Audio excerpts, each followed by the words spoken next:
राम जय जय राम श्री राम जय राम जय जय राम श्री राम जय राम जय जय राम श्री राम जय राम जय जय राम ओम श्री राम जय राम जय जय राम ओम श्री राम जय राम जय जय राम ओम श्री राम जय राम जय जय राम ओम श्री राम जय राम जय जय राम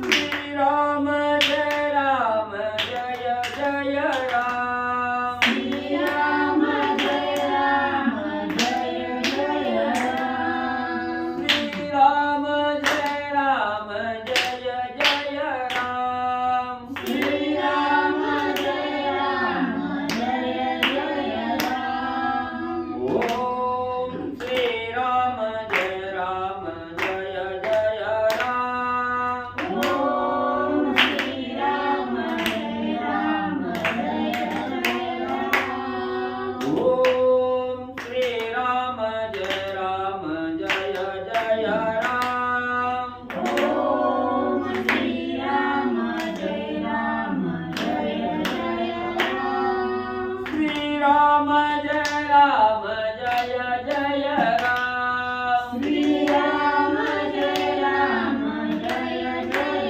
राम श्री राम जय राम जय जय राम श्री राम जय राम जय जय राम पुंडलिकावरदिगाज विठ्ठल श्री ज्ञानदेव तुकाराम पंढरीनाथ भगवान की जय गोपाल कृष्ण भगवान की जय राजाधिराज प्रभु रामचंद्र भगवान की जय पवन सुत हनुमान की जय श्री गुरुदेव दत्त वासुदेव हरी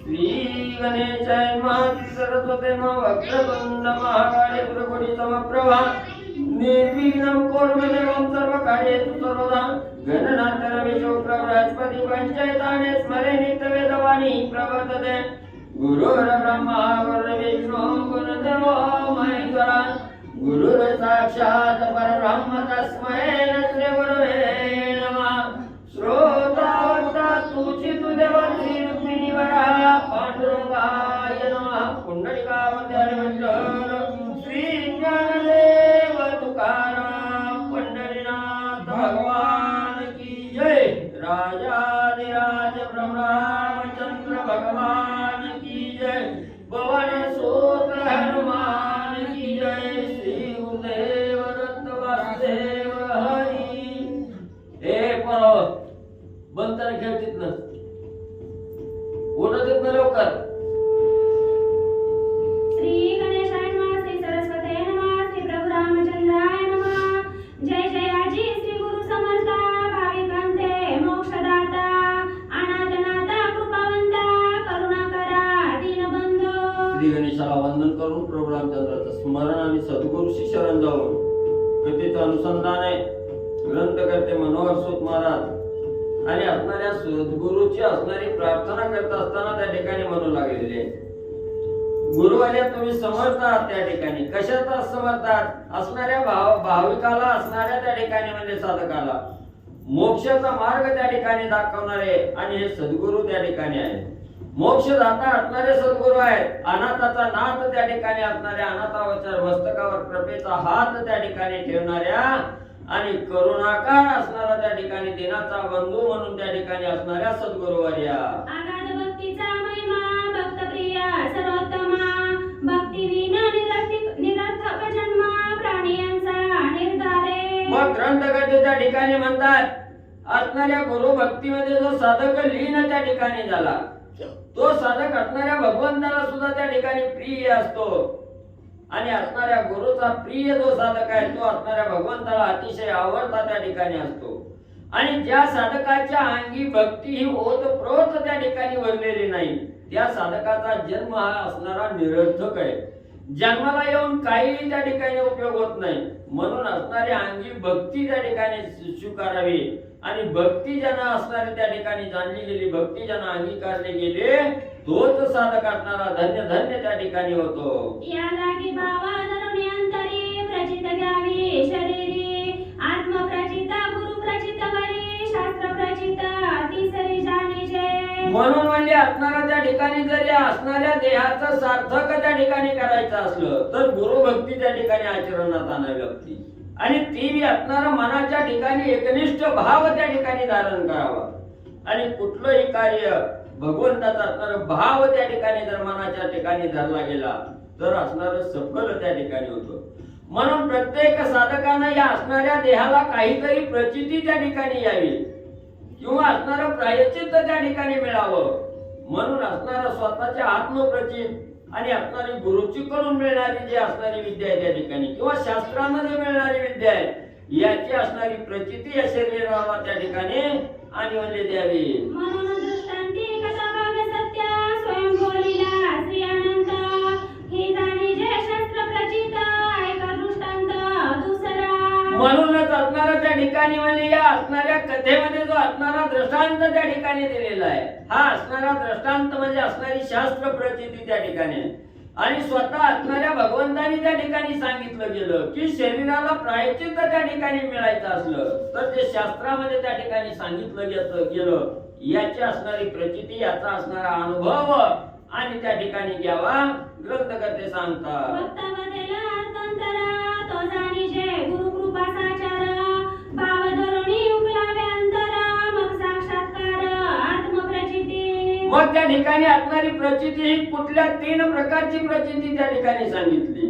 स्वतः असणारा त्या ठिकाणी आत्मप्रचिती आहे, दुसरी असणारी गुरु प्रचिती आणि तिसरी असणारी शास्त्र प्रचिती आहे. मग याचा जर असणारा अनुभव त्या ठिकाणी घ्यायचा असला तर ही असणारी कथा त्या ठिकाणी चालू आहे आणि ही कथा असणारा त्या ठिकाणी वक्ता म्हणजे त्या ठिकाणी असणारा तुम्हाला त्याचा असणारा अर्थ काढून किंवा अर्थांतर करून असणारी कथा त्या ठिकाणी सांगतो. आणि ही कथा सांगत असताना तुमच्या मस्तकावर जर सद्गुरूची कृपा त्या ठिकाणी असेल तर ही कथा त्या ठिकाणी फळाला जाते.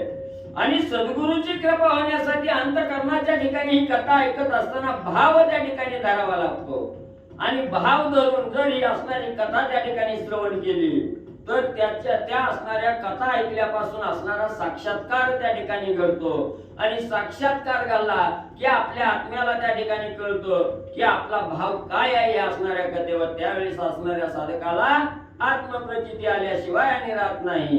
एवदिनी प्रचिती घेऊनी प्रवर्तावे श्रोतेजनी या उपरी मनमास कथनी श्रोतेजनी परिसावी. म्हणून या ज्या असणाऱ्या 3 प्रचिती त्या ठिकाणी सांगितल्या त्या 3 प्रचिती असणाऱ्या प्रत्येक साधकांना त्या ठिकाणी घ्याव्या. म्हणजे असणारी कथा त्या ठिकाणी चालू असताना वक्ता असणारा त्या ठिकाणी त्याचा अर्थ त्या ठिकाणी सांगत असताना त्या अर्थाचा बोध त्या ठिकाणी घ्यावा. त्या अर्थाचं त्या कथेचं असणारं चिंतन करावं, मनन त्या ठिकाणी करावं, पण अंतःकरणाच्या ठिकाणी त्या कथेवर भाव त्या ठिकाणी असावा.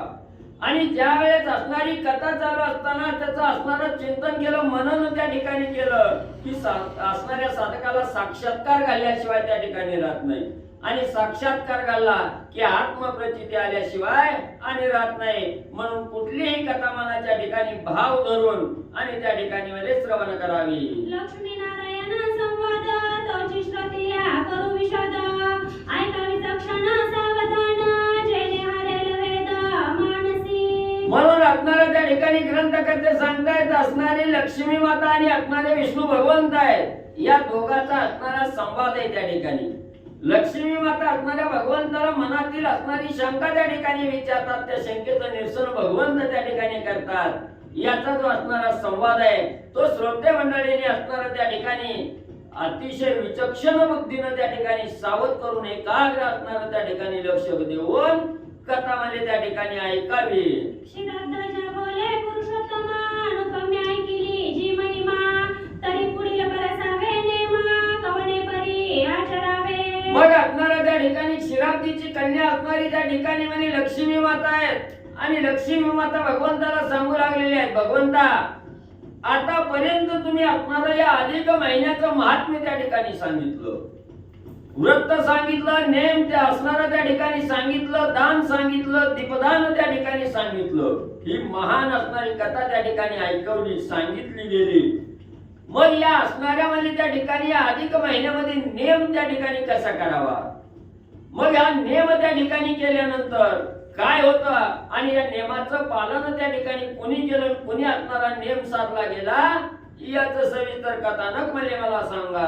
कवन उद्धरणी गेला, कवने नेम असा साधिला, हात विस्तारा गळा, कृपा करून वदावा. मग हा असणारा म्हणजे अधिक महिन्याचं जे महात्म्य आहे त्या ठिकाणी, या मलमासाचं जे महत्व आहे हे सांगितलं. आणि या असणाऱ्या मलमासाचं महत्व त्या ठिकाणी जाणत असताना त्याच्यामध्ये जो नेम त्या ठिकाणी सांगितला, हा असा नेम त्या ठिकाणी कोणी केला आणि नेम केल्यामुळे त्याचा उद्धार त्या ठिकाणी झाला, असा कोण साधक त्या ठिकाणी आहे, अशी असणारी विस्तारून सर्व काही सविस्तर कथा आणि कृपा करून मला सांगा. ऐकोनी लक्ष्मीची वाणी, बोलता झाला चक्रपाणी, म्हणे ऐक हो शुभ कल्याणी, एकाग्र करून मानस.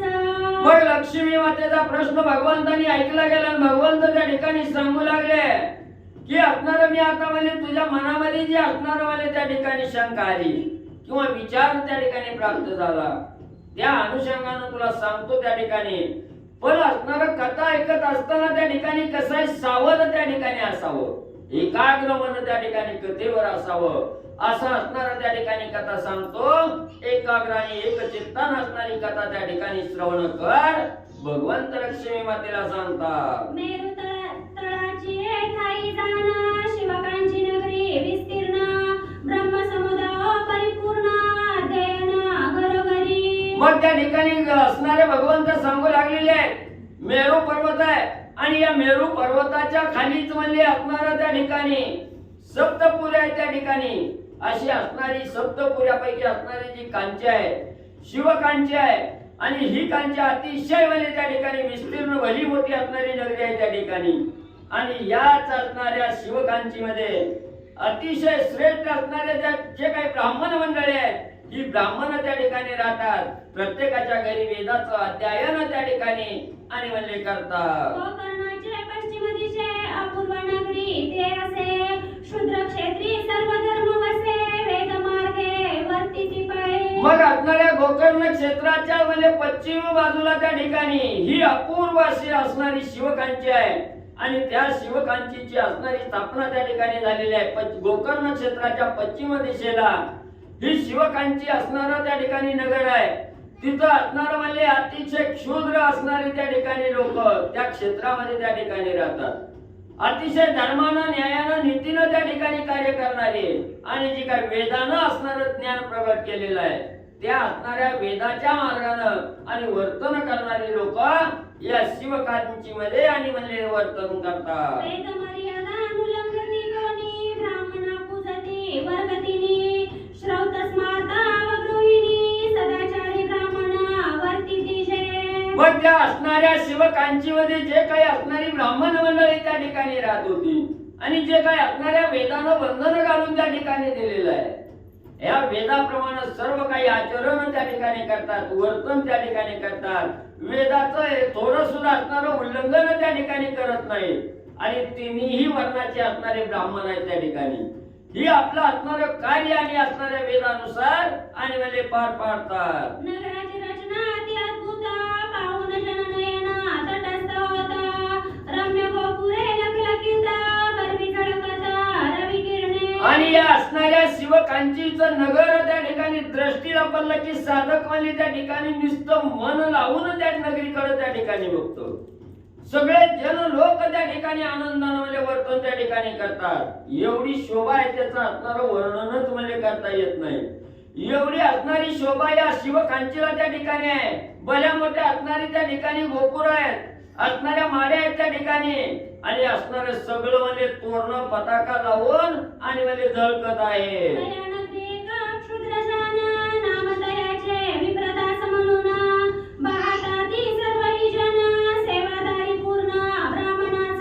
आणि याच असणाऱ्या शिवकांची नगरामध्ये एक असणारा शूद्र जातीचा असणारा त्या ठिकाणी म्हणजे असणारा साधक त्या ठिकाणी राहत होता आणि तो असणारा ब्राह्मणाच्या घरी त्या ठिकाणी काम करायचा, ब्राह्मणाचा दास म्हणून असणारं कार्य त्या ठिकाणी करायचा आणि सर्व काही असणारी ब्राह्मणाच्या सेवेमध्ये आणि सर्व आयुष्य त्या ठिकाणी कंठीत मध्ये घालत होता. एका विप्रायाच्या घरी करुणी सेवा चाकरी, निरंतर वर्ते सदाचारी, विश्वासपूर्ण ब्राह्मणाचा. मग याच असणाऱ्या त्या ठिकाणी शिवकांची नगरामध्ये जे काही ब्राह्मण मंडळी त्या ठिकाणी राहत होती, त्याच असणाऱ्या एका ब्राह्मणाच्या घरी आपली असणारी सेवा चाकरी त्या ठिकाणी करायचा. त्याच्या मनामध्ये ब्राह्मणाविषयीचा आदर त्या ठिकाणी होता आणि ब्राह्मणावर अतिशय दृढ विश्वास आणि त्या शूद्राचा त्या ठिकाणी होता. निरंतर म्हणजे असणारं सदाचारी वर्तन करत आणि या ब्राह्मणाच्या घरी सेवादान म्हणजे करत होता. दयाची भार्या पतिव्रता पूर्ण, नुलंगिकता पतिवचन, तेही विप्र सेवा करुणी जाण, कुटुंब रक्षण करिताती. आणि त्याच असणाऱ्या शूद्राची पत्नी ही म्हणजे त्या ठिकाणी पतिव्रतेमध्ये अतिशय पारंगत त्या ठिकाणी होती. पूर्ण पतिव्रता असणारी स्त्री त्या असणाऱ्या म्हणजे शूद्राची त्या ठिकाणी होती. एकही वचन असणाऱ्या पतीचं त्या ठिकाणी उल्लंघन म्हणजे करत नव्हती आणि तीही असणारी पत्नी त्या असणाऱ्या शूद्राचे ब्राह्मण सेवेमध्ये आणि सर्व लीन त्या ठिकाणी झाली होती. ब्राह्मणाच्या घरचं पडेल ती काम त्या ठिकाणी करायचं, ब्राह्मणाची सेवा त्या ठिकाणी करायची आणि आपला घर प्रपंच त्या ठिकाणी भागवायचा असं कार्य आणि त्या शूद्राची पत्नी करत होती. या उपरी एके दिनी मलमासे संधी जाणोनी, विप्रमेळा दयक्षणी स्नानाला कोणी चालिले. मग अशा प्रकारचं असणारं त्या ठिकाणी म्हणजे वर्तन करत असताना किंवा प्रपंचाचा गाडा हाकत असताना 3 वर्ष त्या ठिकाणी उलटून गेली आणि अधिक मासाचा काळ त्या ठिकाणी आला. अधिक महिना त्या ठिकाणी लागला आणि श्रेष्ठ पावन करणारा अधिक महिना आहे म्हणून असणारी ब्राह्मण मंडळी त्या ठिकाणी घरोघरचे ब्राह्मण त्या ठिकाणी जमा व्हायचे आणि असणाऱ्या तीर्थक्षेत्राच्या ठिकाणी असणाऱ्या गंगेचं स्नान करण्यासाठी सगळे म्हणजे मेळ्यानं जात होते. तव ते शूद्रकामिनी विनू, तव ते शूद्रकामिनी विनवी व्रताला लागोनी, समस्त जग मिळवणी स्नानाला कोणी जाताती. मग अधिक महिना आलेला आहे आणि या अधिक महिन्याचं असणारं महात्म्य त्या ठिकाणी ज्या ब्राह्मणांनी जाणलं गेलं ते प्रत्येक ब्राह्मण स्नानासाठी असणाऱ्या नदीवर त्या ठिकाणी स्नानाला जात होते. हे असणाऱ्या ब्राह्मणाने असणाऱ्या शूद्राच्या स्त्रीनं त्या ठिकाणी बघितलं आणि ती आपल्या असणाऱ्या पतीला त्या ठिकाणी बोलू लागली, स्वामीवर्या अधिक महिना त्या ठिकाणी आलेला आहे आणि प्रत्येक असणाऱ्या सर्व जगतवली सर्व असणारी लोक आणि या स्नानासाठी म्हणजे असणाऱ्या गंगेकडे त्या ठिकाणी आणि जात आहे. तरी आपण वर्णही नयाती, केवी न घडेला पुण्य प्राप्ती, द्रव्यही नाही संचिती, जे दान पद्धती करावी. मग ही असणारी शूद्राची असणारी स्त्री त्या ठिकाणी बोलू लागली, आपण असणारे शूद्र आहोत त्या ठिकाणी, जातीनं हीन त्या ठिकाणी आहोत म्हणून आपल्याला हे पुण्य त्या ठिकाणी घडणार नाही. आपल्याला असणारा त्या गंगेला शिवायचा असणारा अधिकार त्या ठिकाणी नाही म्हणून स्नान त्या ठिकाणी घडणार नाही. आणि मग स्नान त्या ठिकाणी घडत नाही, काहीतरी दान धर्म त्या ठिकाणी करावा म्हणलं तर पदवी धनवी त्या ठिकाणी नाही. मग असणारं स्नान करून पुण्य कमवता येत नाही, दान धर्म करून कमवावं म्हणलं तर पैसा काही आपल्या पदवी त्या ठिकाणी नाही अशी असणारी स्त्री आणि दुःखित अंतकरणानं आपल्या पतीला बोलू लागली. या लागी ब्राह्मणाचा पाही, विप्रा सांगता चला सर्वही, दान धर्म ते धन ते नाही, परी करू देह पवित्र. मग यासाठी असणारी ही कामिनी त्या ठिकाणी शूद्राला आपल्या पतीला त्या ठिकाणी बोलू लागली, महाराज म्हणजे एवढा म्हणजे अधिक महिना त्या ठिकाणी आलेला आहे आणि जे काही पुण्य त्या ठिकाणी कमवायचंय, जे काही व्रत त्या ठिकाणी आचरणात आणायचंय ते ह्या अधिक महिन्यातच त्या ठिकाणी आणलेलं श्रेष्ठ आहे. म्हणून काय करा, असणारा तुम्ही म्हणजे या असणाऱ्या ब्राह्मणाला त्या ठिकाणी विचारा, ब्राह्मणाची असणारी म्हणजे त्या ठिकाणी परवानगी घ्या आणि आपण म्हणजे आपल्या हातानं म्हणजे पैसा अडका नसल्यानं दान धर्मही त्या ठिकाणी करू शकत नाही म्हणून म्हणजे या ब्राह्मणाच्या संगतीनं जाऊन असणारा देह तरी म्हणजे आपण पावन करून घेऊ म्हणून म्हणजे बाकीच्याला विचारा. स्नाने करून पवित्रता ऐसी वदतासे जनवार्ता, या लागी विप्राते म्हणून म्हणले असणाऱ्या त्या ठिकाणी वेद सांगतात, साई शास्त्र 18 पुराण गर्जना करून त्या ठिकाणी सांगतात की अधिक महिन्यामध्ये असणारा देह स्नानानं पवित्र त्या ठिकाणी होतोय. म्हणून गंगेचं स्नान त्या ठिकाणी करावं आणि आपला देह पवित्र त्या ठिकाणी करावा. म्हणून म्हणजे तुम्ही काय करा, असणाऱ्या ब्राह्मण मंडळीची प्रार्थना त्या ठिकाणी करा, विनंती करा. आमच्याकडे पैसा अडका नाही दान धर्म करण्यासाठी, पण असणारा पुण्य संचित त्या ठिकाणी साचावं. म्हणून म्हणजे आम्हाला स्नान तरी त्या ठिकाणी घडवा. म्हणून तुम्ही प्रार्थना करा आणि तुमच्या बरोबर स्नान करण्यासाठी आम्हाला घेऊन म्हणजे त्या ठिकाणी जावा. अशा प्रकारे ब्राह्मणाला त्या ठिकाणी बोला. म्हणून ही असणारी पत्नी शूद्राला बोलू लागली. ऐसे ऐकून उत्तरा त्रवले शूद्राचे अंतरा, मग प्रार्थनिया द्विजवरा निघाला सत्वरा कुटुंबेसी. मग असणाऱ्या त्या ठिकाणी पत्नीच्या अंतःकरणाच्या ठिकाणी काय तळमळ आहे ही असणाऱ्या पतीने त्या ठिकाणी ऐकली गेली आणि त्यालाही जरा असणारा कळवळा त्या ठिकाणी आला. खरोखर आहे, धन दौलत आपल्याकडे नाही पुण्य कमवण्यासाठी. एकच मार्ग आहे, तो म्हणजे असणाऱ्या गंगेचं स्नान करावं आणि आपलं संचित त्या ठिकाणी वाढवावं. म्हणून असणारा लगेच बायकोचा प्रश्न त्या ठिकाणी ऐकला आणि असणारा शूद्र ब्राह्मण मेळ्यामध्ये त्या ठिकाणी गेला. ब्राह्मण मंडळीला त्या ठिकाणी सांगितलं, माझ्या मालकीनीची इच्छा आहे, आमची इच्छा आहे, काहीतरी असणारा देह पवित्र त्या ठिकाणी करून घ्यावा. म्हणून आम्हाला तुमच्या बरोबर स्नान करण्यासाठी घेऊन चला. म्हटल्याबरोबर ब्राह्मणाने असणारी सहमती त्या ठिकाणी दाखवली. लगेच असणारी दोघंही पती पत्नी त्या ठिकाणी उठले आणि ब्राह्मणाबरोबर गंगेचं स्नान करण्यासाठी जाऊ लागले. यात्रेचा समुदाय पातला गोकर्ण क्षेत्रपती आला, पाहून तेथीलच्या गंगाजळा तटस्थ झाला समुदाय. मग असणारा त्या ठिकाणी यात्रेचा कालावधी होता, अधिक मासाचा असणारा महिना त्या ठिकाणी चालू होता आणि यात्रा भली मोठी त्या ठिकाणी भरलेली आहे. सर्व काही असणारी प्रजा त्या ठिकाणी गोकर्ण क्षेत्राच्या ठिकाणी आली. तिथं आल्याबरोबर असणाऱ्या गंगेचं पाणी त्या ठिकाणी बघितलं, गंगा नदी त्या ठिकाणी बघितली. पवित्र आणि पावन करणारं स्वच्छ असं पाणी त्या ठिकाणी बघितलं. सगळ्याला आश्चर्य त्या ठिकाणी वाटलं, नवल वाटलं गेलं. त्या पाण्याकडं, त्या गंगा नदीकडं पाहत म्हणजे तटस्थ राहिले.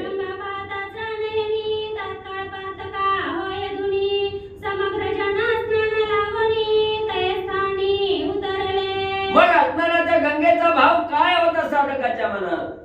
जरी एखाद्याला स्नान नाही घडलं, नुसतं दर्शन जरी त्या असणाऱ्या गंगा नदीचं झालं तरी अनंत कोटीची पातक जळून भस्मसात त्या ठिकाणी होत होती. अशी ही पवित्र असणारी गंगा नदी आहे.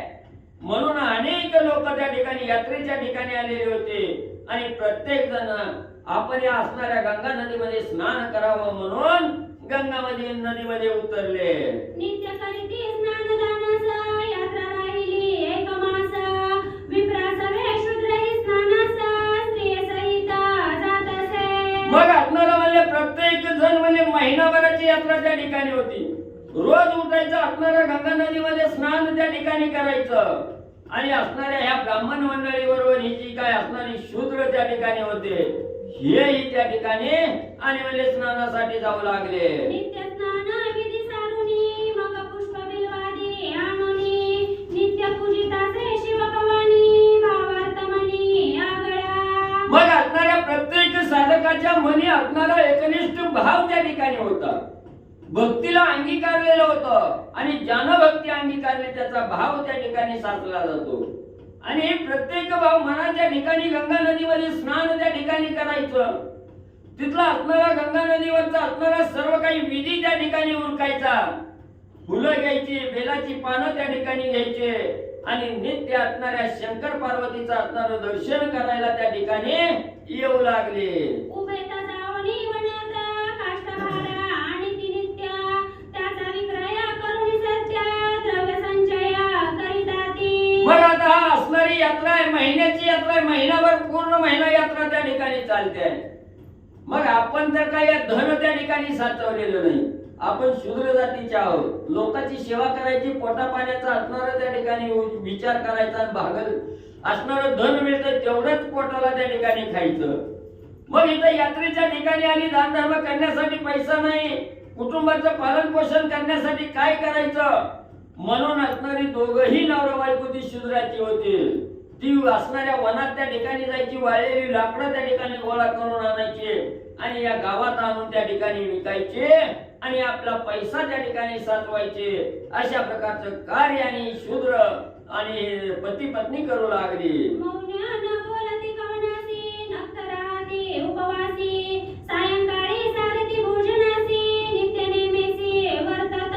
मग जो नियम त्या ठिकाणी अधिक महिन्याचा सांगितला गेला, पूर्ण महिनाभर त्या ठिकाणी उपवास धरायचा आहे, बोलायचं नाही. दिवसभर असणाऱ्या भगवंताची पूजा अर्चा त्या ठिकाणी करायची, ब्राह्मणाचं भोजन त्या ठिकाणी करायचं आणि संध्याकाळी फक्त एक वेळ जेवायचं. हा नेम ही असणारी त्या ठिकाणी पती पत्नी करू लागली. दिवसभर उपवास धरायचा, कुणाला बोलायचं त्या ठिकाणी नाही, लाकडं आणायची विकायची आणि असणार संध्याकाळी फक्त आपला असणारा नित्य नेम सारायचा आणि एक वेळ भोजन करायचं. ऐसे व्रत संपूर्ण एक मास, उभयता चरिली निर्दोषा, पाप जळाले निःशेषा, नाही लवलेशा तिळभरी. मग हे पूर्ण महिनाभर म्हणजे हे कार्य त्या ठिकाणी केलं. अखंड उपवास महिनाभर त्या ठिकाणी घालला. म्हणून असणारा त्यांचं हे व्रत एक महिना त्या ठिकाणी झालं. मग व्रत झाल्यानंतर पाप काही शिल्लक त्या ठिकाणी राहणार आहे का? कसलाच दोष त्या ठिकाणी शिल्लक नाही. निर्दोष अवस्था त्या ठिकाणी झाली. सगळ्या पाप जळून खाक त्या ठिकाणी झाली. पापाचा लवलेश सुद्धा त्यांच्या जवळ आणि त्या ठिकाणी राहिला नाही. मग संचय शोधनाचा, नित्य विक्रया काष्टाचा, तो काढोनिया तयाचा, व्यव्य करीते पै झाले. मग आता हे असणारा त्या ठिकाणी महिनाभराचा यात्रा केला असताना त्या ठिकाणी उपवास केला, पण उपवास करत असताना कष्ट काही सोडलं नाही. त्या ठिकाणी वनात जायचं, वाळलेल्या लाकडाचा भारा त्या ठिकाणी आणायचा आणि गावात आणून त्या ठिकाणी विकायचा आणि त्याच्यातून मिळालेला जो पैसा आहे तो आपल्या पदरी त्या ठिकाणी साठवायचा. मग एवढं कष्ट करून साठवलेला पैसा आहे, हा पैसा योग्य असणाऱ्या कारणासाठी घालवावा असा मनात विचार आला. महिना भरत त्या ठिकाणी आला, साचलेला पैसा आहे, ह्याचा असणारा व्यय उपयोग त्या ठिकाणी चांगल्या कार्यासाठी करावा म्हणून विचार केला आणि काय करू लागले. यथायुक्त ब्राह्मण भोजन करीते झाले उद्यापन, त्रयाची दशका पुपन्न केले अर्पण द्विजाते. मग लगेच असणाऱ्या धनाचा पैशाचा आपल्यापाशी संचय झालाय, पैसा साचलाय. मग अनाठाई पैसा त्या ठिकाणी घालवायचा नाही, दान धर्म करून पुण्य त्या ठिकाणी कमवता येतोय. म्हणून आता हा असणारा महिना त्या ठिकाणी संपला गेला. आता पारणं त्या ठिकाणी करायचं, ब्राह्मण मंडळीला बोलवायचं, असणारं अन्नदान ब्राह्मणाला जेवू त्या ठिकाणी घालायचं, पूजा अर्चा त्या ठिकाणी ब्राह्मणाची करायची. म्हणून त्यांनी ठरवलं. लगेच घरी असणारं अन्न त्या ठिकाणी बनवलं. 30 प्रकारचे असणारे अनारसे त्या ठिकाणी बनवले आणि ते 30 प्रकारचे अनारसे ब्राह्मणाला अर्पण म्हणजे करू लागले. मग शेवटी ते उभयता भोजनी बैसले तद्वता, घेऊन विप्रांची मंत्राक्षता, विराड मार्गी चालले. मग असणाऱ्या ब्राह्मण मंडळीची पंगत त्या ठिकाणी बसवली, सर्वाला यथेच्छ भोजन त्या ठिकाणी घातलं आणि असणाऱ्या त्या ठिकाणी सगळ्या असणाऱ्या ब्राह्मण मंडळीचं दर्शन घेतलं, त्यांचे कृपा आशीर्वाद त्या ठिकाणी घेतलं. यात्रा काल संपला, पारणं त्या ठिकाणी फेरलं गेलं. आपला असणारं बिराड उचललं आणि आपल्या गावाकडे निघण्यासाठी निघाले. तवनवल वर्तले त्रयक्षणी, रात्र झाली एक यामिनी, तव एक पिशाच्या मार्गस्थानी, उभा येऊनी ठाकला. मग हे आपलं बिराड घेतलं, गावाकडे त्या ठिकाणी जाऊ लागली. जात असताना नवल काय वाटत त्या ठिकाणी गेलो. जात असताना असणारी अर्धी निमी रात्र त्या ठिकाणी झाली आणि निमी रात्र झाली असणारा काळोख त्या ठिकाणी पसरलेला आहे. त्याच वेळेस असणाऱ्या मार्गक्रमण करत असताना अंधाऱ्या काळोख्या रात्रीमध्ये एक असणारं भूत आणि समोर येऊन वाटेत मध्ये आडवं उभा राहिलं. विक्राळ वदन भयंकर, लंब बाहो विशाळ शरीर, मुख पसरवणी शुद्रातुरा, धावला समोर ग्रासवया. मग भूत आहे त्या ठिकाणी, अक्राळ विक्राळ असणारं तोंड आहे त्या ठिकाणी आणि भुकेचा काहूर त्या असणाऱ्या भूताच्या पोटामध्ये आहे त्या ठिकाणी. लांबच्या लांब असणारा हात आहे, दीर्घ बला असणारं अवढव्य असणारं शरीर आहे त्या ठिकाणी आणि आपल्या असणाऱ्या तोंडाचा जबडा त्या ठिकाणी पसरलेला आहे. भूक असणारा समोर येईल त्याला खावं, आपली पोटाची भूक त्या ठिकाणी भागवावे म्हणून असणाऱ्या दोघांच्या समोर त्या ठिकाणी आला. आता खाणार एवढ्या त्या ठिकाणी काय झालं? तया ते पाहुण उभयांनी तटस्थ ठेले तयास्थानी, तव दैवयोगे करोनी अपूर्व कहाणी पैजाली. मग ही दोघं असणारी समोर आल्याबरोबर असणारं त्यांनी पाहिलं गेलं. अवनव्य शरीर आहे, भूताचं असणारं त्या ठिकाणी अक्राळ विक्राळ चेहरा आहे हे पाहिलं गेलं. आणि दोघंही क्षणभर एकाच ठिकाणी उभा राहिली. मनाच्या ठिकाणी विचार करतायत. तेव्हा असणारं दैव योग त्या ठिकाणी उजाडला गेला. आणि दैव योगानं काय त्या ठिकाणी घडलं गेलं ऐका म्हणले. पुण्य शरीरी शूद्र दंपत्य पावनी पिशाच्या प्रेत, क्रूर भावना निर्सुनी देता झाला बोलता शूद्राते. मग एवढा भुकेजलेला असणारा तो राक्षस त्या ठिकाणी होता. पण ही दोघं असणारी ब्राह्मण मंडळी त्या ठिकाणी बघितली. असणारी शूद्र असणारी पती पत्नी होती ती बघितली गेली. आणि जो क्रूर भाव राक्षसाचा त्या ठिकाणी होता हा क्रूर भाव त्या ठिकाणी सोडला गेला. आणि त्या दोघाला बघितलं, त्यांच्या पदरी असणाऱ्या पुण्याचा संचय त्या ठिकाणी राक्षसानं जाणला गेला. आपला क्रूर स्वभाव रागीट स्वभाव त्या ठिकाणी सोडला गेला. आणि असणाऱ्या त्या शूद्राला पती पत्नीला त्या ठिकाणी ते भूत आणि काय बोलू लागलं. मने महापुरुषा तू कोण येथे यावया काय कारण, मी तव शुद्धित पिशाच्या शान करावया भक्षण आलो तुम्हा. आणि ते भूत त्या ठिकाणी असणाऱ्या शूद्र पती पत्नीला त्या ठिकाणी बोलू लागलं, महाराज म्हणजे तुम्ही असणारे श्रेष्ठ त्या ठिकाणी आहात, महान पुरुष तुम्ही असणारे. आणि ह्या आड मार्गाला त्या ठिकाणी कसं काय आलाव?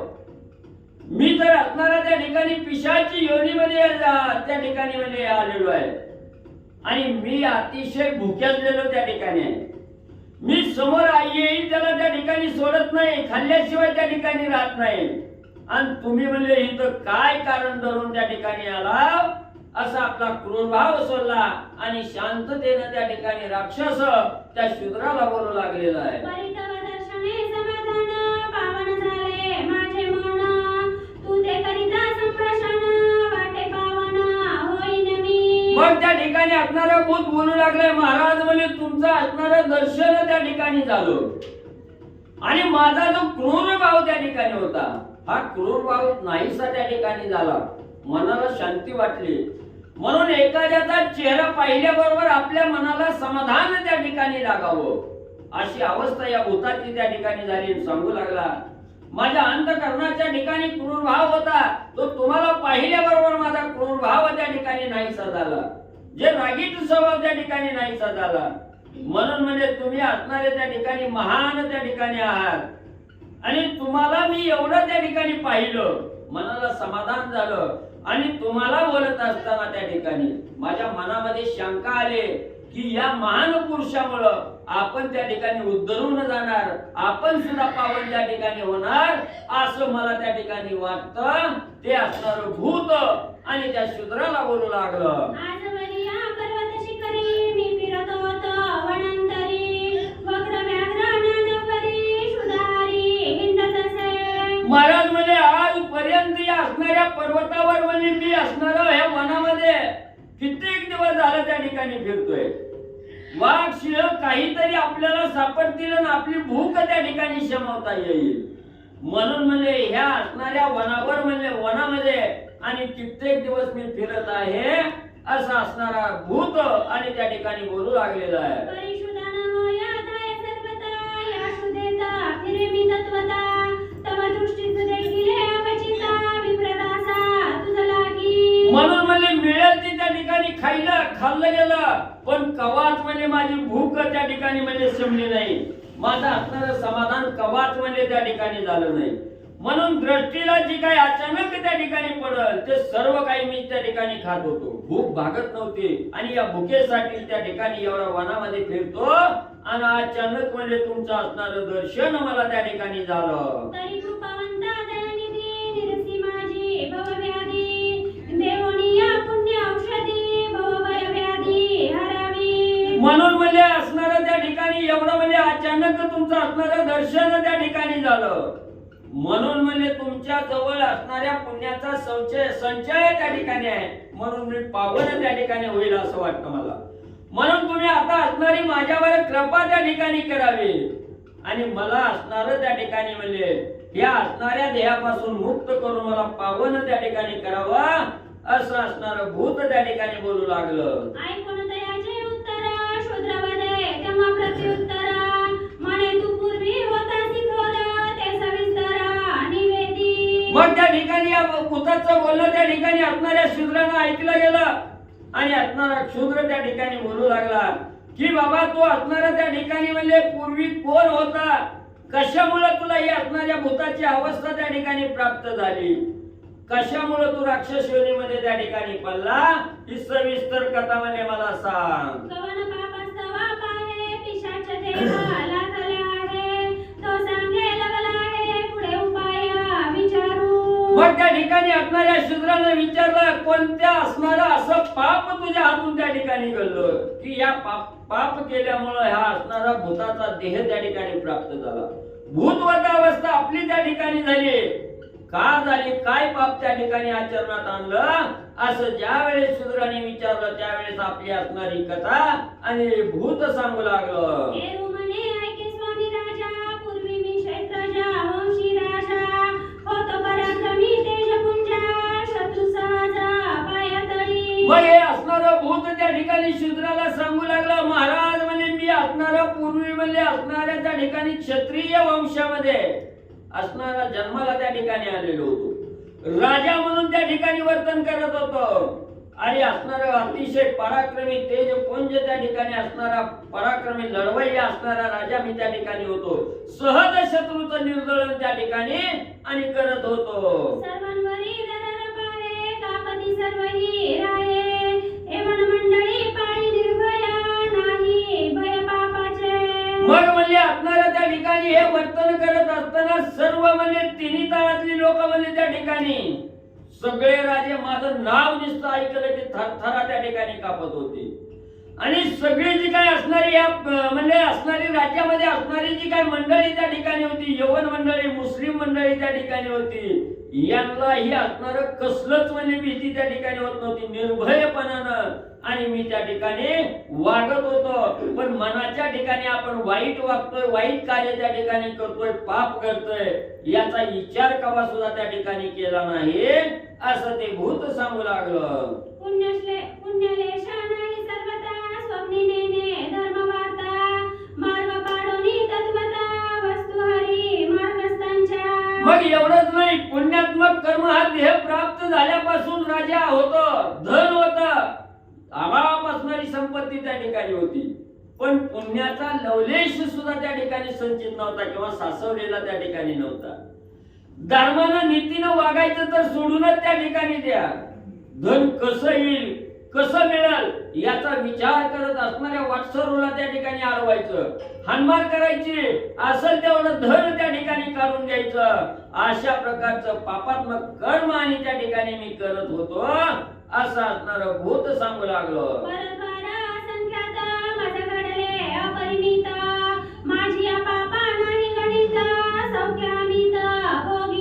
आणि जे अतिशय श्रेष्ठ पातक ज्याचं लागतं ते म्हणजे असणाऱ्या परस्त्रीचा अभिलाषी त्या ठिकाणी धरला. मग अनेक असणाऱ्या परस्त्रीचा अभिलाषी त्या ठिकाणी धरला म्हणून माझ्या मस्तकावर एवढं पाप त्या ठिकाणी झालं की अगणित पाप त्याचं मोजमापन त्या ठिकाणी करता येत नाही, एवढं पाप त्या ठिकाणी झालं. का तर असणाऱ्या परस्त्रीचा अभिलाष त्या ठिकाणी झाला, परस्त्रीचा भोग त्या ठिकाणी मी घेतला म्हणून म्हणजे माझं पाप असंख्य वाढलं गेलं.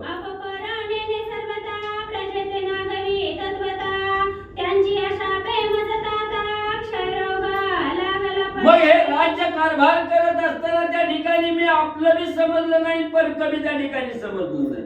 आपला जरी असला की त्याला चावायचं आणि त्याचा असणारा हानन त्या ठिकाणी करायचं, परक्याला तर त्रास दिला, पण आपल्या नातलगाला सुद्धा त्या ठिकाणी त्रास दिला, सगळ्या प्रजेला त्या ठिकाणी त्रासून सोडलं. मग त्रासून सोडल्यामुळे प्रजेला दुःख त्या ठिकाणी झालं, दुःखाच्या बरोबर त्यांनी असणारा मला शाप त्या ठिकाणी दिला की क्षय रोग त्या ठिकाणी होईल मरशील म्हणून, आणि त्या शापामुळे माझ्या देहाला क्षय रोग त्या ठिकाणी म्हणजे झाला.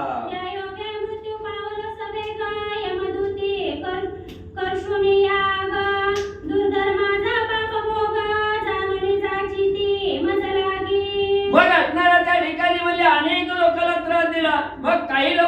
शाप मला त्या ठिकाणी लागला. माझ्या देहाला क्षयरोग झाला. क्षयरोग झाल्याबरोबर काही दिवसांनी मी असणार मरण त्या ठिकाणी पावलो.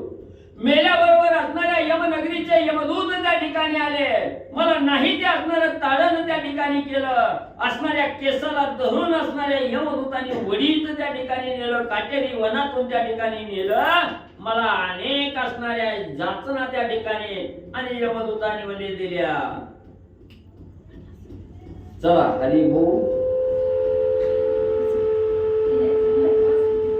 काय तुझ्या गुळच कळत नाही. आम्ही उठायचं म्हणलं की बंद होते. काय करावं. किती झाली तोळ? सांगितलं की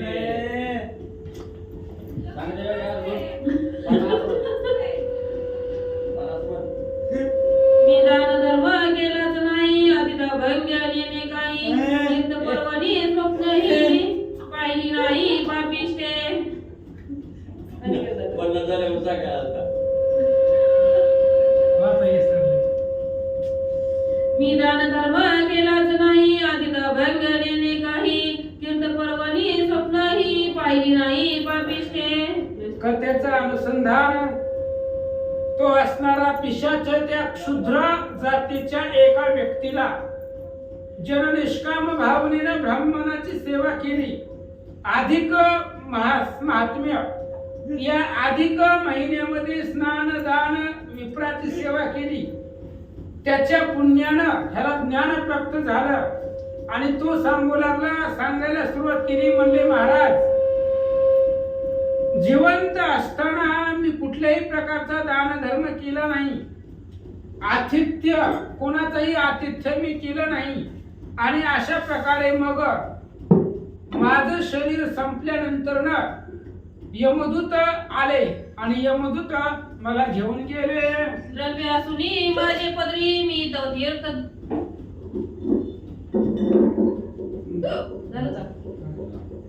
द्रव्य असूनी माझे पदरी मी तो तीर्थदान न करी. सरलवशाची दोरी नरका गोरी टाकिली माझ. आणि महाराज माझ्याकडे पैसे होते नाही असं नाही, कारण मी तेवढं कमवलेलं होतं. क्षत्रिय वंशामधला मी राजा होतो. क्षत्रिय कुळामध्ये राजा असल्यामुळे तेवढा दराराही होता. पैसे कमवले होते, पण दान धर्म मी कधी आयुष्यामध्ये कुणाला केला नाही. आणि न केल्यामुळं हे यमदूतांनी मला भयंकर नरकामध्ये ढकलून दिला. मग तेथे भूपस्तावलो अहो देवा स्वधर्म अंचारलो. पापा ते मी नाही मिळालो मद बळे करोनिया. माझ्या अंगातल्या ताकदीचा मदाचा मला गर्व होता आणि ती असणाऱ्या मदाच्या गर्वामुळे मी कुणाला घाबरलो नाही. जिवंत असताना कशाला भिलो नाही. पापाला सुद्धा घाबरलो नाही. बिनधास्त पाप केलं, पण आता पस्तावलं म्हणते ते. जिवंत असताना केलं पाप, कोणही विचारणार, राजा होता तो. पण आता या वेळेला जेव्हा मला नरकामध्ये भोगावं लागतं दुःख, त्यावेळेस मला त्याचा पश्चाताप होऊ लागला. मग तेथे उपाय नसे काही बुटी झालो स्वदेही. द्रव्य जोडिले तेही राहिले तेथेची तेथे. तो विचार करू लागला नरकामध्ये गेल्यानंतर ना जीवनामध्ये कमावले पैसे, कोणाला दान धर्म 1 रुपया केला नाही. द्रव्य जोडलं गेलं, पण सगळं जाग्यावर राहिले. जेवढं कमावलं होतं तेवढं सगळं तिथंच ठुलंय आणि एकटा या नरकामध्ये पडून राहिलोय. अशा प्रकारचा पश्चाताप त्याला होऊ लागला. व्यर्थ गेली माझी वैसा पाप बळे जोडीला पैसा. संसार कारणी सर्व आशा शेवटी नाशा पावलो. विचार केला त्यानं, पश्चाताप झाला त्यानं. नरकामध्ये टाकल्यानंतर ना कुंभीपाक नरकामध्ये ढकलून दिलं यमदूतांनी. तेव्हा त्याला आठवलं, विचार करू लागला, माझं वय व्यर्थ गेलं. वय असताना, आयुष्य असताना कधी परमार्थ केला नाही, कुणाला दान धर्म केला नाही. आणि मग आता संसार कारणी सगळे असणारे पैसा लावला, संसारामध्ये जीवन जगत बसलो आणि आता शेवटला सगळं जिथलं तिथं राहिले. ज्यांच्यासाठी केलं ते सगळं तिथं राहिले तर, आणि मी एकटा नरकामध्ये आलोय असा विचार करू लागला. मिळून काका मामा त्या बंधू भगिनी आणि चुलत्या मिळून मजमोत्या वाटोळे केले द्रव्याचे. आणि नरकामध्ये त्याला पाठीमागचं आठवू लागलं. आपण नरक भोगला, पण ज्या वेळेस आपण मृत होण्याच्या अगोदरची अवस्था तो त्या असणाऱ्या क्षुद्र जातीच्या व्यक्तीला सांगतोय. मी जिवंत असताना फक्त माझ्या सोबतीला जी लोक होती, काका, मामा, आत्या, भाऊ, बहीण, चुलती, ही कशासाठी होती? फक्त पैशासाठी. कमवणारा मी एकटा होतो, राजा होतो. आणि मी जर गेलो तर पुन्हा घरात पैसे कोण आणणार? याचं दुःख त्यांना होतं. मी मेलेल्याचं दुःख नव्हतं, मरतोय तर मरू द्या, पण ही गेल्यावर घरामध्ये येणारा पैसा संपेल, पैसा येणं बंद पडेल, या आशेनं सगळं ही जी काही परिवार आहे, ही परिवार माझ्या शेजारी येऊन बसला. सासू सासरा वहिनी सुना जावई काकी मामी आबा सर्वांनी वेडीले मजलागी धन लोभे. त्या व्यक्तीला सांगू लागला, महाराज जिवंत असताना फक्त पैशासाठी लोक माझ्या भोवती गोळा झाले. आजारी पडलो, मरण्याची वेळ आली, त्यावेळेस सगळे नातेवाईक गोळा झाले. सासू सासरा वहिनी सुना जावई काकी मामी, जी काही लांब, जी मला कधी ओळखत नाही, ती बी नातेवाईक होऊन आलं. कशासाठी? ही मुख्य करताय घरातला, ही जर गेला तर घरामध्ये येणारा पैसा बंद होईल, यासाठी धनडोबानं सगळ्यांनी मला वेळून बसले. शेवटी अंत काळाला सगळं झाली सभोवती गोळा, हात देऊनी कपाळा रडती खळखळा धनासाठी. शेवटी माझा अंतकाळ आला, माझा शेवटची वेळ आली. त्यावेळेस सगळेजण मला बघून रडत होते, पण माझ्या प्रेमासाठी किंवा मी राहावा असं त्यांना वाटत नव्हतं, धनासाठी रडत होते.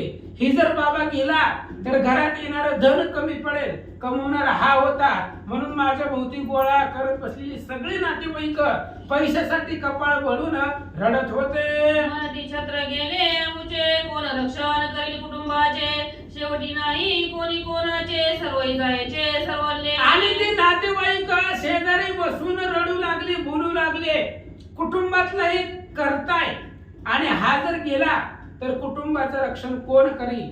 म्हणून माझ्या भोवतीला बसून रडत होते. शेवटी मला कळलं, नाही कोणाचे कोणी कोणाचे, जन लटिके हे मायेचे, माझ्या रामाशी शरण जाता, भय नाही सर्वथा.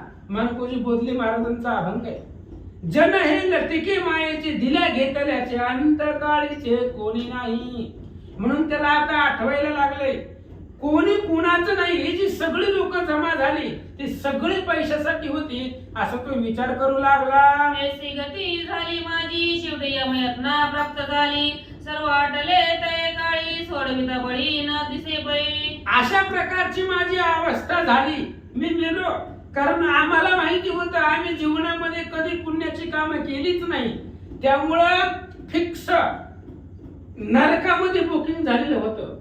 मग आता नरकामध्ये जावं लागणार, तिथं सगळे दुःख भोगावे लागणार.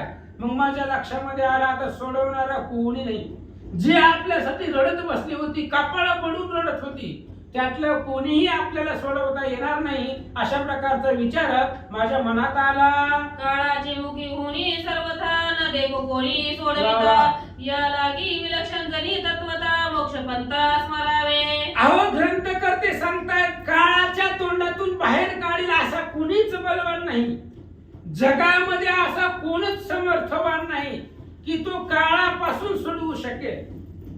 फक्त एकच सोडू शकतो, तो का म्हणे, तुझं सोडविना कोणी, एका चक्र पाणी वाचून या, एक भगवंत आहे. तो काळाच्या तोंडातून सुद्धा बाहेर काढू शकतो. काळापासून सोडवण्याचं सामर्थ्य फक्त त्याच्यापाशी आहे. आयसा तू समर्थ, ब्रह्मांडाचा धनी, तो ब्रह्मांडाचा मालक आहे आणि तो आपल्याला काळापासून सोडू शकतो, बाकी कोणी सोडवत नाही, असा विचार करू लागला. एका सद्गुरु वाचुनी उपाय नाही त्रिभुवनी, तुझी सोडवी काळापासून इतरांची कहाणी न चलेची. आणि त्यावेळेस ग्रंथकर्ते सांगतात, काळाच्या तोंडामधून एक सद्गुरु सोडवू शकतो, एरवी कोणाची ताकद चालत नाही.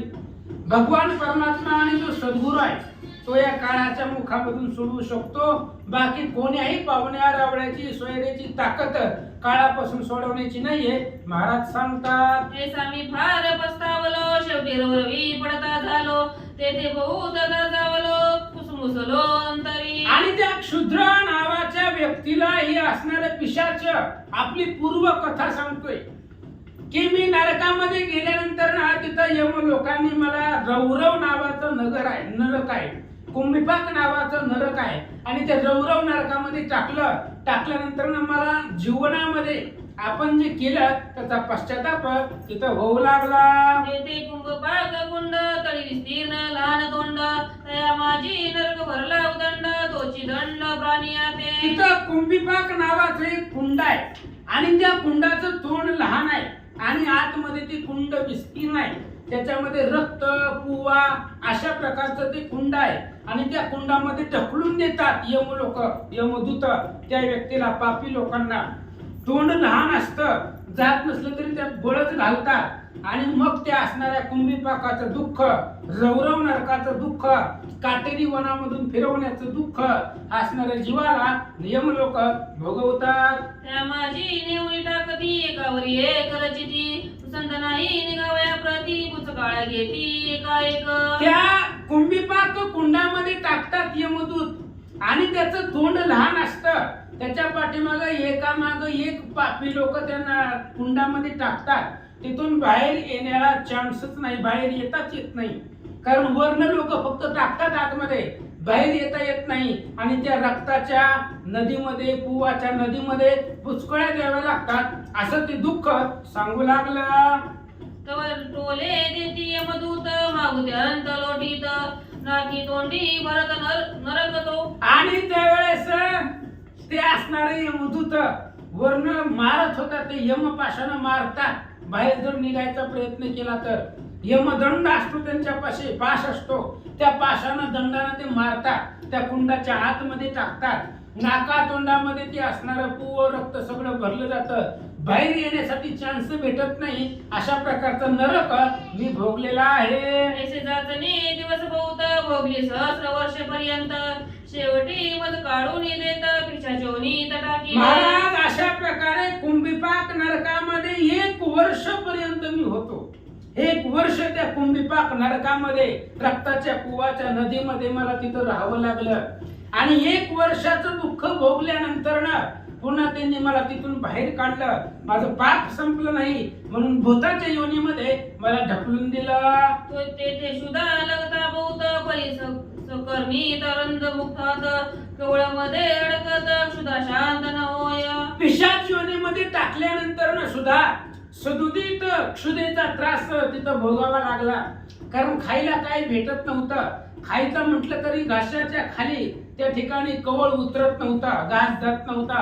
अशा प्रकारचं दुःख त्या असणाऱ्या पिशाच योनीमध्ये मला भोगावं लागलं. उदक प्राशनाची नाही समुद्रीचे किंवा औषध देही निर्मळ पाहता ते नाही एसी देही दुःख नाही. अहो पाणी पिण्यासाठीच नव्हतं तिथं. प्यायचं म्हणलं तर अपवित्र अशा प्रकारचं कुणाचं रक्त प्यावं लागत होतं. भूत काय करतात? पाणी पितात काय? रक्त वगैरे दुसऱ्याचं मांस भक्षण करतात, रक्त प्राशन करतात. अशा प्रकारे आम्हाला तिथं ती खावं लागत होतं, प्यावं लागत होतं. पाणी कसलंच पिण्यासाठी नव्हतं आणि पिशाच योनीला गेल्यानंतर सुद्धा असं दुःख मी भोगून आलो. वस्त्र नाही दिगंबर वृक्षावरी आमचे घर ऐसा भोग 30,000 संवत्सर भोगावा. महाराज या असणाऱ्या पिशाच योनीमध्ये त्या कुंभिपाक नरकामध्ये 1000 वर्ष ठेवलं मला यमानं. पुन्हा भूताच्या जन्माला घातलं. त्या भूताच्या जन्माला 30,000 वर्ष नग्न दिगंबर, काय कपडे त्यांना घालायला इस्त्रीचे आपल्यासारखी कपडे नाही, काय नाही, नग्न ते असणारे भूतवती. घरकुटं झाडावर उलट्या कोलांट्या उड्या मारायचं, झाडांना लटकायचं. अशा प्रकारे 30,000 वर्ष या भूताच्या योनीमध्ये मी राहिलो असं तो सांगू लागला. या लागी बाकी तो करुणा कृपाळू तू तापसी राणा देऊनी ना काही पुण्यदाना निवर्यातना माझी हो. म्हणून ते भूत बोलू लागलं त्याला, हे बघ म्हणले विनंती करतोय तुला, कारण ह्या नरकाचं दुःख, भूत योनीचं दुःख भोगून भोगून मला कंटाळा आलाय. म्हणून तुला हात जोडतोय, करुणा करतोय, तुझ्या पायावरती डोकं ठेवतो. फक्त तू तापसी आहे आणि तू या अधिक महिन्याचं पुण्य कमवलंय म्हणून तू पुण्यवान झालेला आहे. माझं हे दुःख निवारण कर असं ते भूत त्या क्षुद्र नावाच्या व्यक्तीला बोलू लागला. अवघे गेले सुखाचे सांगाती शेवटी झाली हे माझी गती प्रभासागरा दयामूर्ती करी निवृत्ती पापाची. आणि त्या भूताने सांगितलं जे माझ्या सुखामध्ये होते ते आता कोणी नाही. जे सुखामध्ये सोबतीला होते त्यातला एकही व्यक्ती दुःखामध्ये असताना जवळ येत नाही. माणूस दुःखामध्ये असला की जवळ बी येत नाही ती, आणि सुखामध्ये असल्यावर घरात जागा पुरत नाही. अशा प्रकारचे नातेवाईक होते. ते गेले, सुखी असताना ते सगळे जवळ होते, पण आता या नरकामधून वाचवायला कोणी नाहीये. म्हणून तू पुण्याची मूर्ती आहे, मला वाचव. केवळ उपकार करी सुकृत बांधी आपले पदरी. वा. चुकी माझी जन्म मरण फेरी थोर उपकारी बुडेन मी. एक उपकार कर माझ्यावरती. हे असणाऱ्या योनीमधून, भूताच्या योनीमधून मला बाहेर काढ. तू मला जर बाहेर काढलं तर तुला पुण्य प्राप्त होईल, आणि एक उपकार माझ्यावरती होईल म्हणून कर, असं ती भूत बोलू लागलं. ऐसा करुणानी दीवानी एकूण शूद्र द्रवलांत करणी मत उदक करी घेऊनी संकल्प स्फूर्ती सोडित. अशा प्रकारे करुण वाणीनं ते भूत बोलल्यानंतर ना त्या असणाऱ्या क्षुद्राला त्याची कीव आली, दया आली, आणि मग हातामध्ये त्यानं पाणी घेतलं आणि संकल्प सोडू लागला. काय म्हणे महापुरुषा एक तू तव कर्म पातकी देख तू हे पाहुनी अधिक दया माते उपजली. आणि त्यावेळेस त्या असणाऱ्या व्यक्तीने सांगितलं, ज्यानं अधिक महिन्याचं स्नान दान पुण्य केलं होतं, त्यानं सांगितलं, ऐक म्हणले, मला असणारं तुझं जे दुःख आहे ते दुःख मी भोगलं, पाहिलं, आणि तुझ्या दुःखावरनं मला त्या ठिकाणी तुझी दया निर्माण झाली. म्हणून एक सांगतो, ऐक. तरी सप्तदिन स्नानाचे फळ मी आचरी जो केवळ मला महात्मांचे निर्मळ ते जवळसे पै. त्या व्यक्तीने सांगितलं, हे बघ, तुझा उद्धार करायचा तर एकच पुण्य आहे माझ्यापाशी. मी फक्त पवित्र पाण्यामध्ये स्नान केलेलं आहे, आणि त्या स्नानाचं पुण्य तुला देतो. दुसरं माझ्यापाशी देण्यासाठी काय नाही. तुझा उद्धार करण्यासाठी ते पुण्य जे आहे, कुठलं पाण्याचं, तीर्थामध्ये, जगतामध्ये कुठलंही तीर्थ असू दे, तीर्थ ही पवित्र आहे, आणि त्या तीर्थामध्ये केलेलं स्नान, ते स्नानाचं पुण्य तुला अर्पण करतो. फक्त 7 दिवसाचं पुण्य आहे. 7 दिवस अधिक महिन्यामधले मी असणाऱ्या गंगेचं स्नान केलं, आणि त्या स्नानाचं पुण्य तुला देतो, असं त्यानं सांगितलं. या सप्तदिनाचे पुण्य करून तुझे पाप क्षाळन तात्काळ जाई उदाहरण ऐसे म्हणून उदक सोडिले. आणि त्या क्षुद्र व्यक्तीनं हातामध्ये पाणी घेतलं आणि त्या पाण्यावरती संकल्प सोडला, अधिक महिन्यामध्ये मला जेवढं दिवस स्नान घडलं, कारण ह्या महिन्यामध्ये तीर्थाचं केलेलं स्नान त्याचा असणारा पुण्याचा संचय वाढला जातो. म्हणून त्याला सांगितलं, मी या 4-5 दिवस जेवढं काही मला स्नान घडलेलं आहे तेवढ्या दिवसाच्या स्नानाचं पुण्य तुला अर्पण करतो, तुझा उद्धार व्हावा, असं म्हणून संकल्प सोडला. ते उदक पडता प्रेत असती तेथे आश्चर्य झाले श्रोती अवधार हो परंपरीती महापातकी उद्धरला. अशा पद्धतीने ग्रंथकर्ते सांगतायत, ऐका. त्या व्यक्तीनं संकल्प सोडला, सोडल्याबरोबर एक आश्चर्य घडलं. काय आश्चर्य घडलं? महापातकी उद्धरीला. यमाला सुद्धा ज्याचा उद्धार करवता येत नाही, यमाच्या तावडीतून कोणाला सोडवता येत नाही, त्या ह्या फक्त स्नानाच्या पुण्यानं त्या व्यक्तीनं त्या भूताचा उद्धार केला. तात्काळ दिव्य देह पावला प्रेत भाव सर्व लोपला तव अकस्मात देखिला घंटारव स्वर्गीचा. आणि ते पाणी मस्तकावरती पडल्याबरोबर ह्याच्या हातातलं पाणी त्याच्या असणाऱ्या हातामध्ये पडलं. त्यावेळेस त्याचा जे काही भूताचा देह होता तो दिव्य देह प्राप्त झाला, आणि स्वर्गामधून विमान त्याला घेऊन जाण्यासाठी तिथं आलं. दिव्य विमान स्वर्गीहून तात्काळ उतारले ते क्षण लखलखीत देवगण उभे येऊन ठाकले. आणि त्याला घेऊन जाण्यासाठी दिव्य अशा प्रकारचं विमान स्वर्गामधून आलं. त्या विमानामध्ये देवदूत होते, आणि ते विमान तेजस्वी होतं, लखलखीत होतं. अशा प्रकारचं विमान देवदूत घेऊन त्याला घेऊन जायला आले.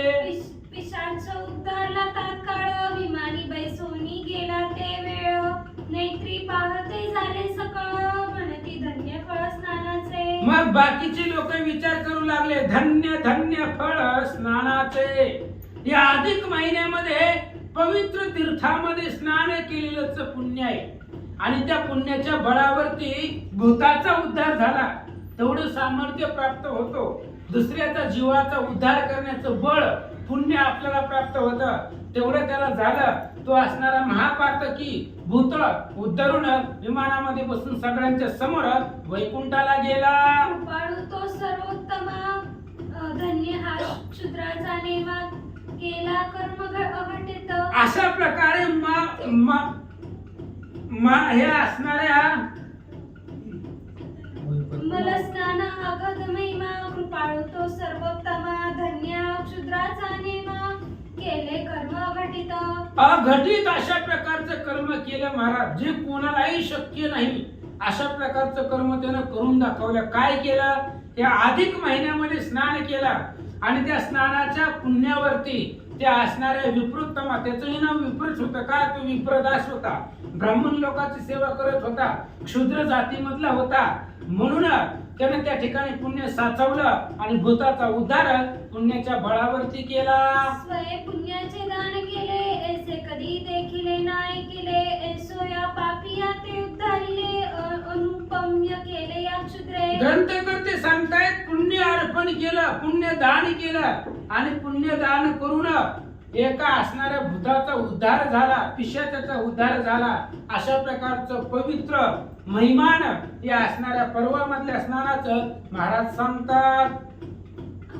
आश्चर्य करुणी सर्वांनी येऊनी लागती क्षुद्र चरणी, जय जयकार पोकरणी प्रवर्तला. मग सगळ्यांना आश्चर्य वाटलं महाराज, क्षुद्र जातीमधला व्यक्ती आहे आणि त्यानं अधिक महिन्यामध्ये पर्व काळामध्ये स्नान केलं आणि त्या स्नानाच्या बळावरती एका भूताचा उद्धार झाला.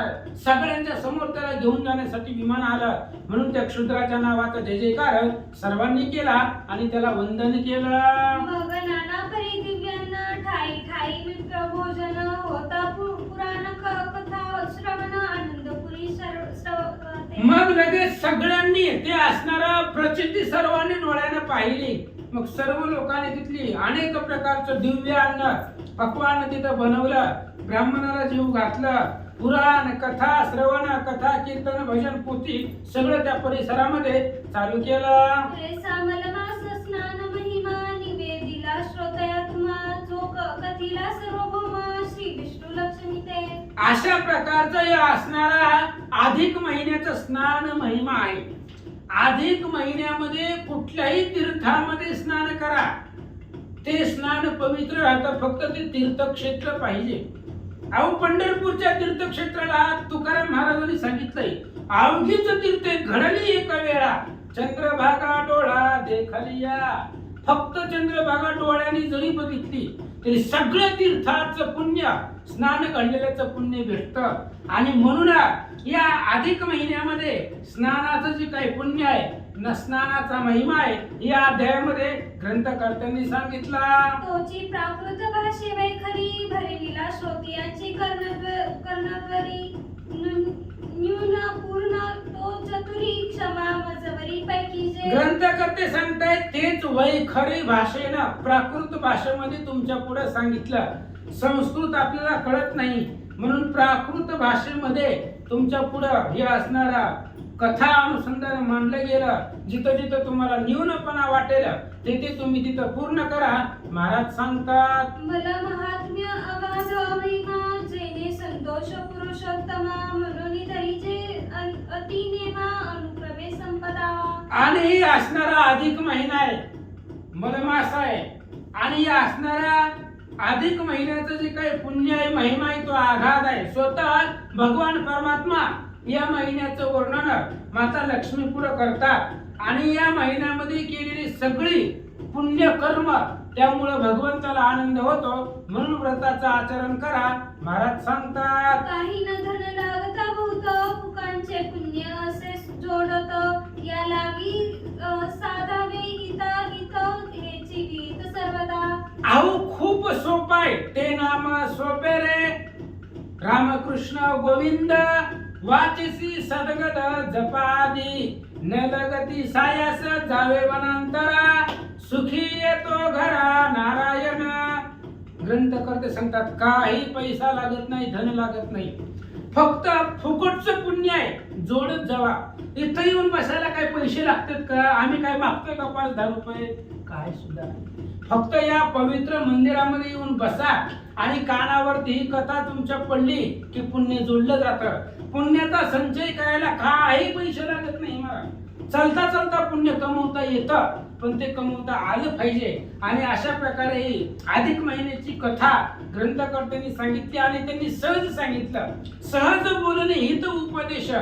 त्यांनी सहज सांगितले की चलता चलता पुण्य कमवा आणि भगवंताची कथा असणार या महिन्यामध्ये. ऐका, शेवट कोणी कोणाचे नाही, एकटे पडले लागे प्रवाही. धन्य धन्य ते सर्वही राही, जे येतील ते त्याची. ग्रंथकर्त्यांनी सांगितलं शेवटी कोणी कोणाचं नाहीये. एकट्याला यायचंय आणि एकट्याला जायचंय, एकटाच यायचंय आणि एकटं जायचंय. कोणी सोबतीला येणार नाही. कितीही जवळचा जीवात जीव असला तरी सुद्धा सोबतीला कोणी येत नाही. धन धान्य पैसा बंगला इस्टेट सगळं जागेवर राहणार आहे. म्हणून जो असणारा ज्ञानी आहे त्याने या आपल्या भवसागरामधून मुक्तता करून घ्यावी. महाराज सांगतात, या लागी करा काढा काढी, साधा बापांनो लवसावडी.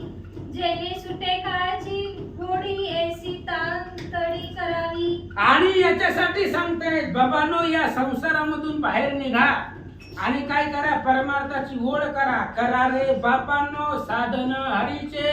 भगवंताच्या प्राप्तीसाठी साधन करा आणि या भवसागरामधून तरुण जावा. कारण या असणाऱ्या जीवनाचं जे काही कमवलेलं पुण्य आहे ते सोबतीला येणार आहे, बाकी काही सोबतीला येणार नाही. पुण्य जर कमवलं तर नरकाच्या प्रवाहाला आपल्याला जावं लागत नाही. आपण जरी नरकामध्ये आतापर्यंत गेलो नसलो तरी आपल्याला ऐकायला भेटतंय जे गेलेत त्यांची काय अवस्था आहे, किती पश्चातापाने ते सांगतात. म्हणून त्या मार्गाला न जाता पुण्य कमवा आणि स्वर्गाच्या मार्गाला जावा. इति श्रीमदमासमात्म्य ग्रंथ पद्मपुराणांचे संमत मनोहर सुत विरचित 19 वडाद्रिगणार्पणमस्तु. शुभं भवतु पुंडलिकावने. हरी विठ्ठल श्री ज्ञानदेव तुकाराम पंढरीनाथ भगवान की जय.